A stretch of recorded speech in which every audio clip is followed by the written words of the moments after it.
شاهکاری‌های ادبیات جهان، بهترین نمونه‌های نظم و نثر جهان. شاهکاری‌های ادبیات جهان، نیروبخش معرفت، شکوفایی شعور و پرتوافشانی فروغ فضل و حکمت در خانه دل شما. از ارمغان معنوی شاهکاری‌های ادبیات جهان بهره‌مند شوید. شاهکاری‌های ادبیات جهان از رادیوی فرهنگ.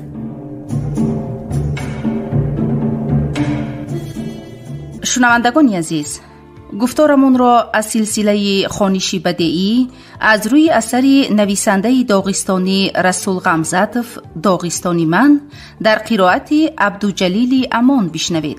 گفتار دهم. از روزها سال می شود، از سالها عصر. اما دوره چیست؟ آیا دوره از عصرها می شود یا از سالها؟ یا که از روز هم دوره شده می تواند؟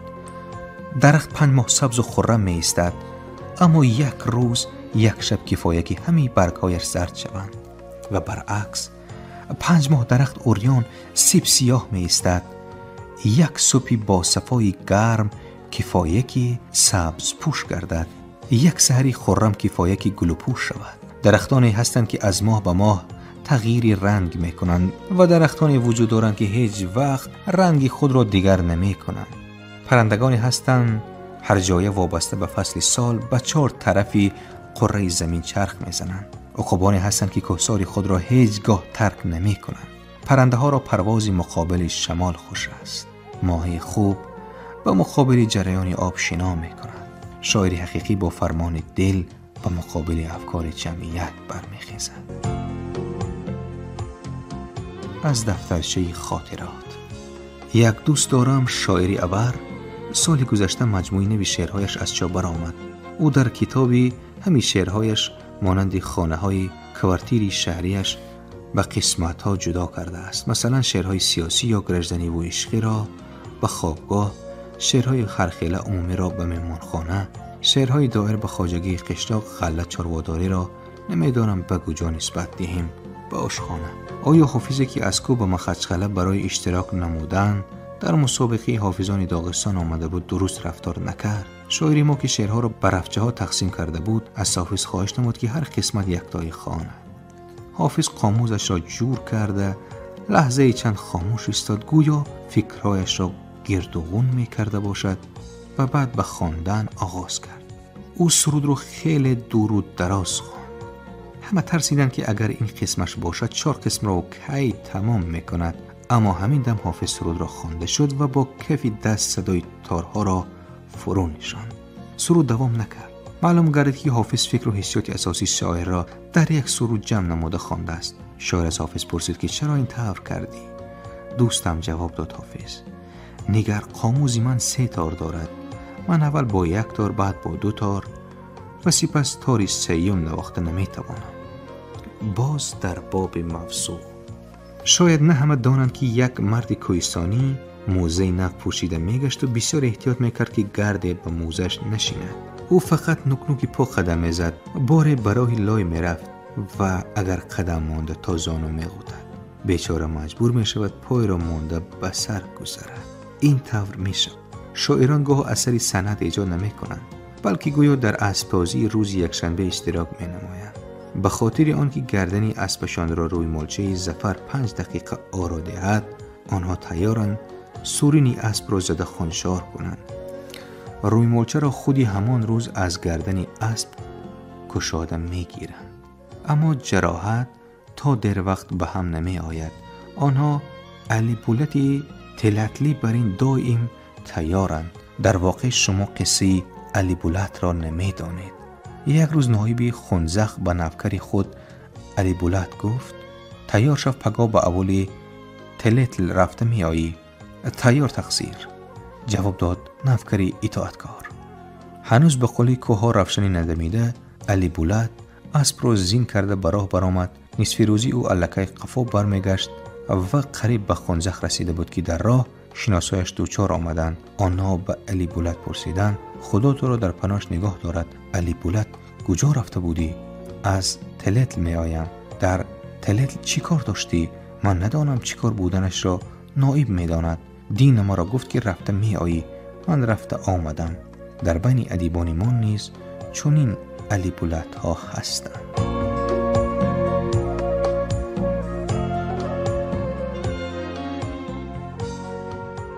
داغستانی من رسول غمزاتف، شعر در باب موضوع.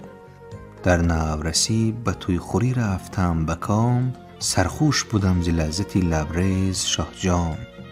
دادن جوب دست به دستم که خواهم ار، با من برقص آید هر سروی سیمبر. بودم میانی توی کلان غرقه خیال، خواهم کدام این همه گلروی و محجمال. در انتخاب حسن سبق داد هر کسی، آن را بخواه ها بنگر سروی نورسه. اکنون بزرگ گشتم و قاموز نواز هم، اکنون ترانه می کنم این ملکی محتشم. بازم سبق دهم چو آوان کودکی، این را مکن ترنم و آن را سرایکی.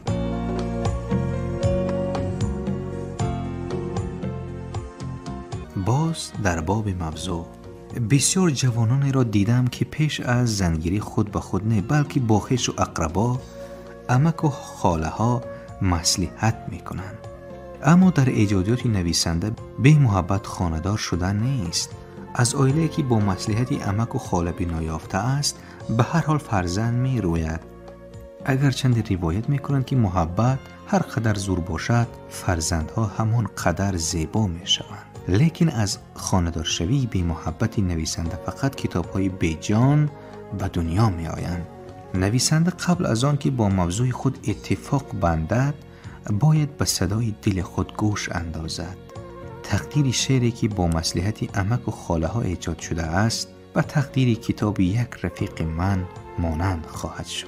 در باب کتاب رفیقم یاد ندارم کدام سال بود ناگاه مسئله برداشتند که به مملکت گوگل و شدرین ها لازمند. یک باره به حجب شوروی احتیاج به من آمد. رفیق من کمی شاعری دارد، کمی ناصری، کمی محرری، خلاص ادیب است.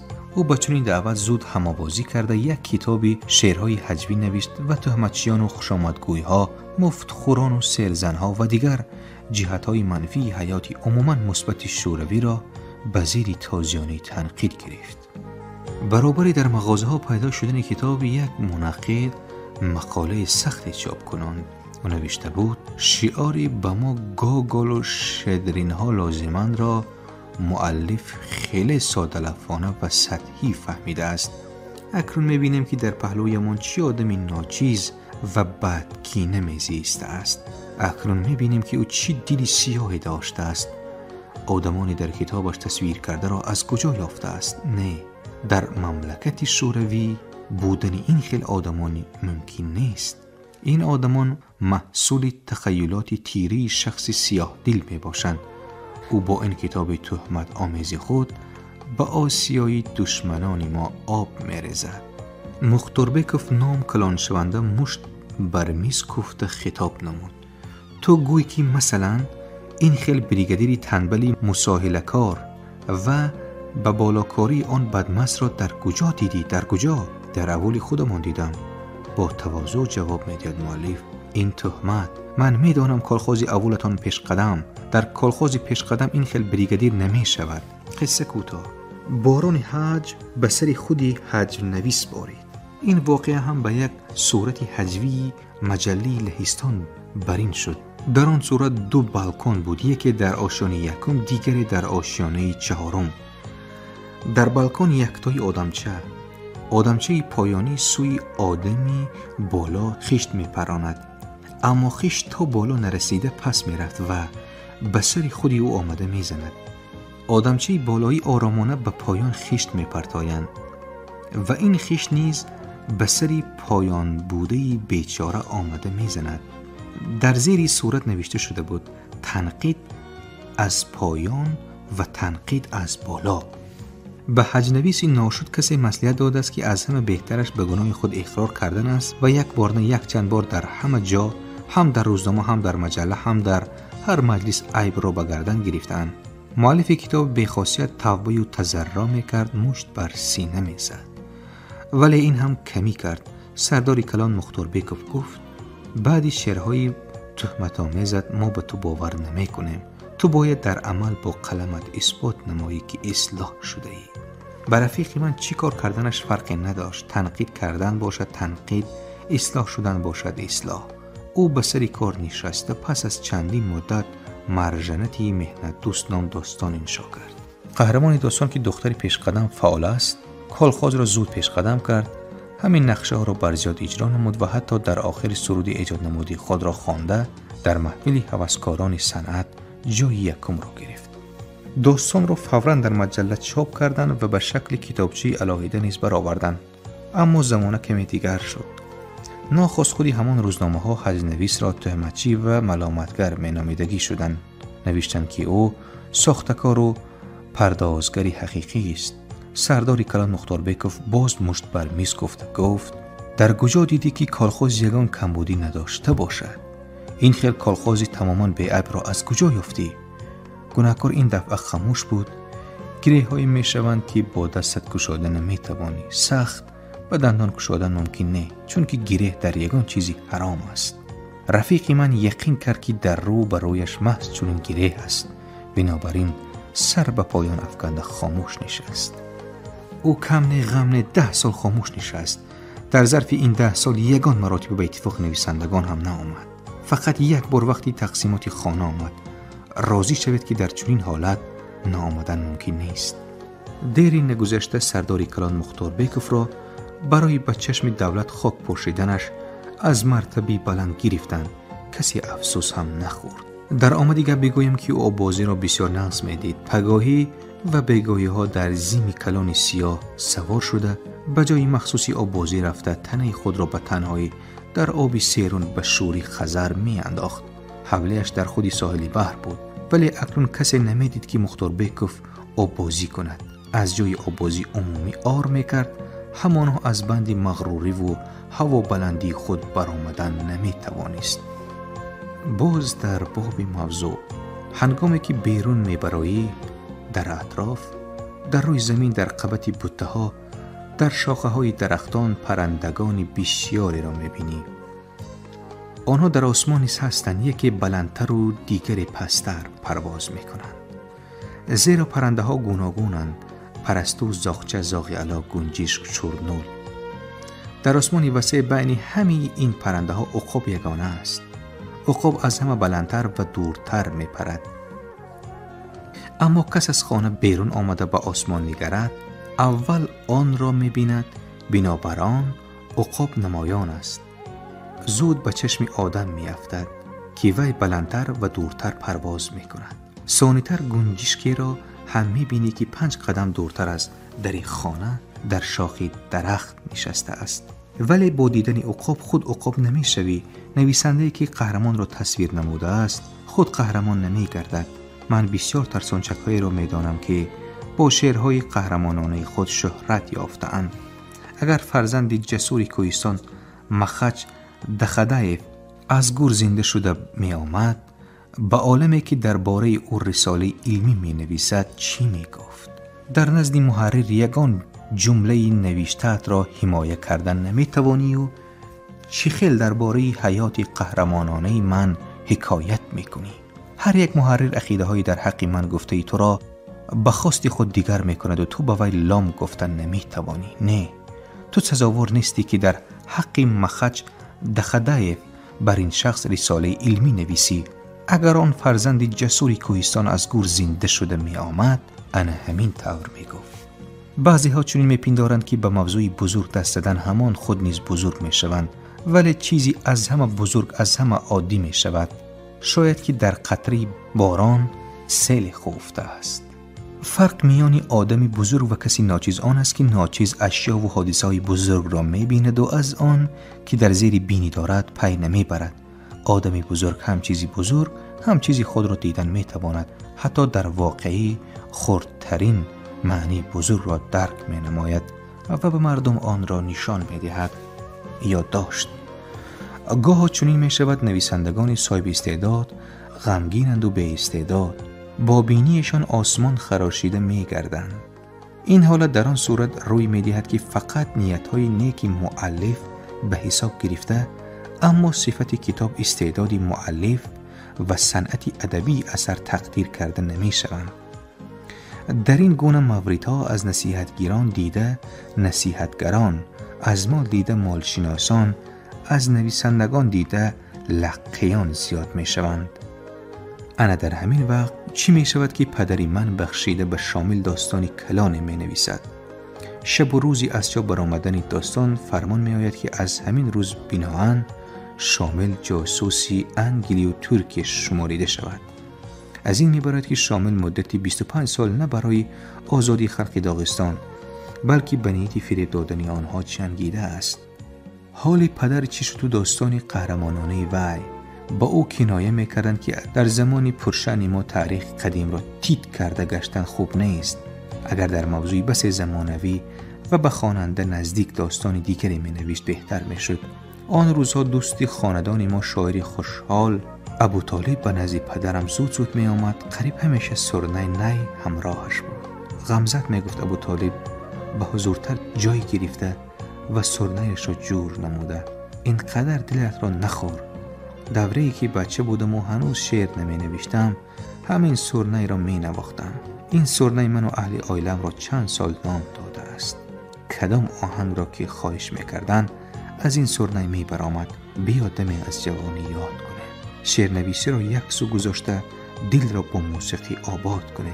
من سرنای می نوازم تو نقاره می زنی غمزت. این کار آسان تر است.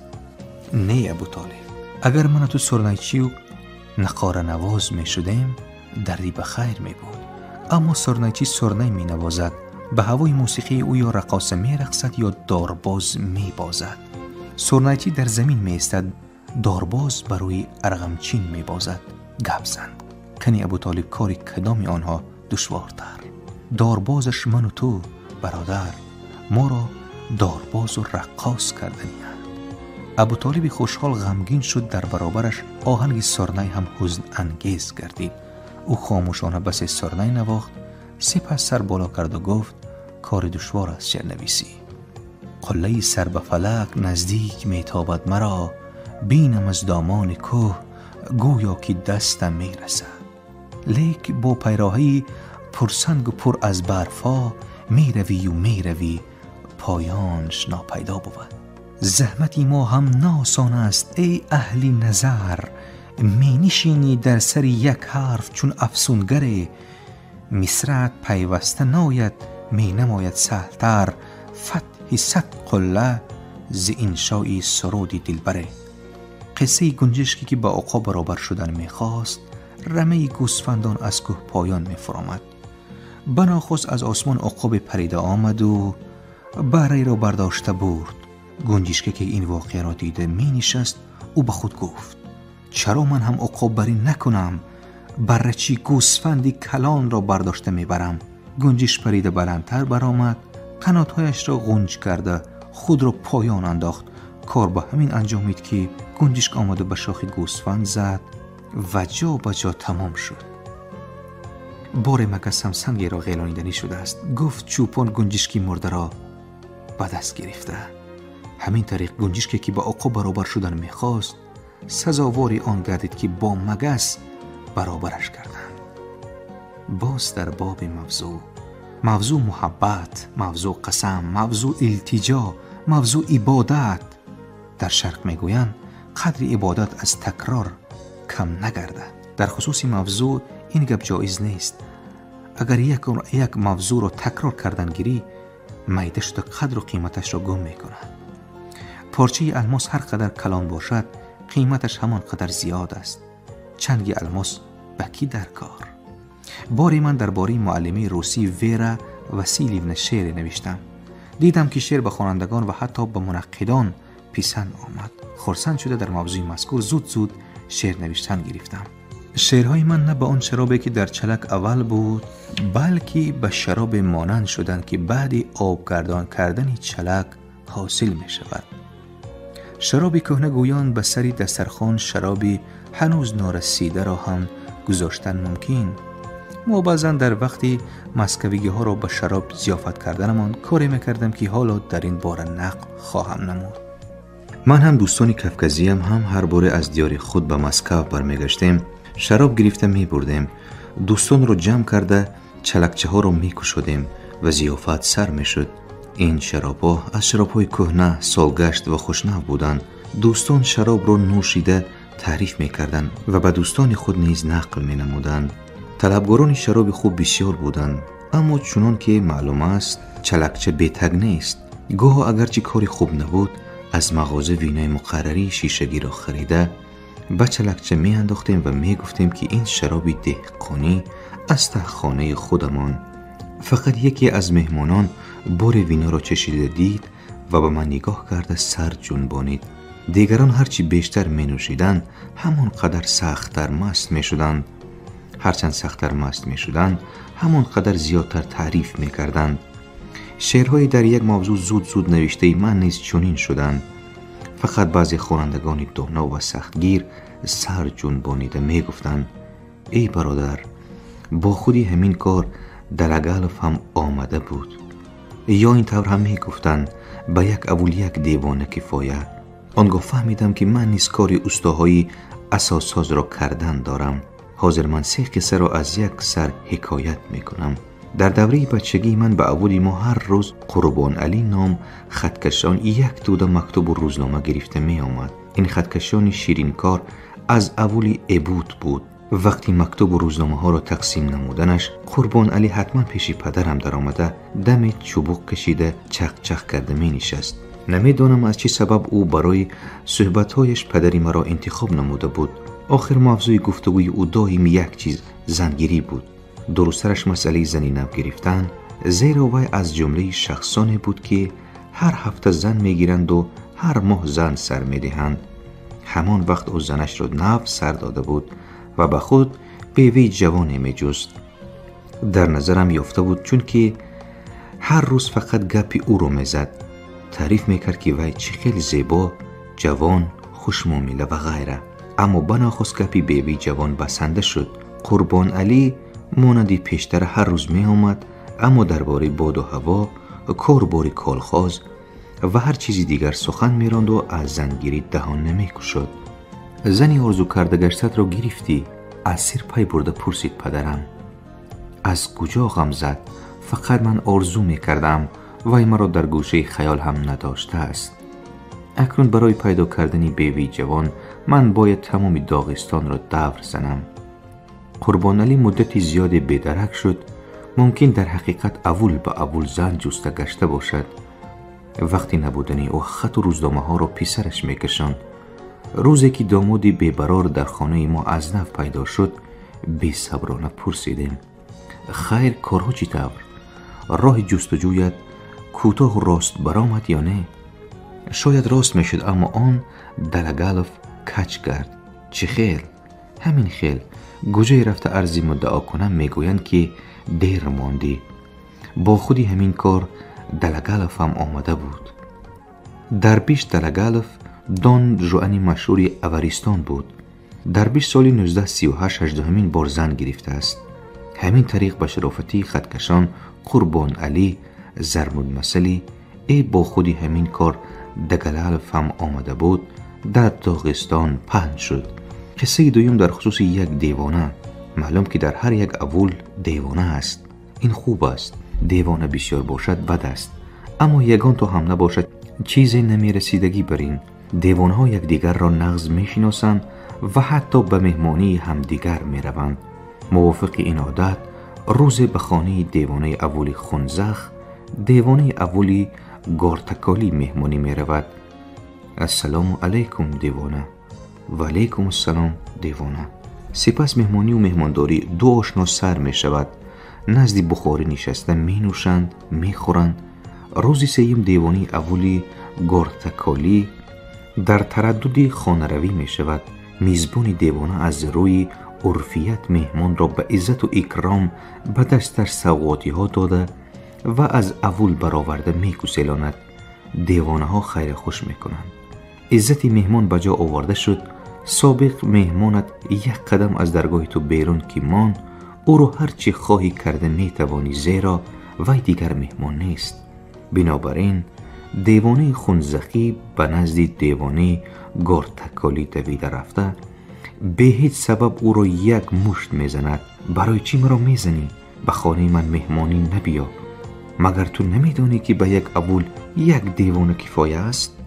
بعضا این قصه را به یادم آورده اندیشه میکنم که شاید به یک اول یک دانشمندم کفایه باشد. شنوندگان عزیز، یادرس می شویم که شما گفتارمان را از سلسله خوانشی بدیعی از روی اثر نویسنده داغستانی رسول غمزاتوف داغستانی من در قرائت عبدالجلیل امان شنیدید. کارگردان موجیگول یوسفووا. پایان گفتار 10.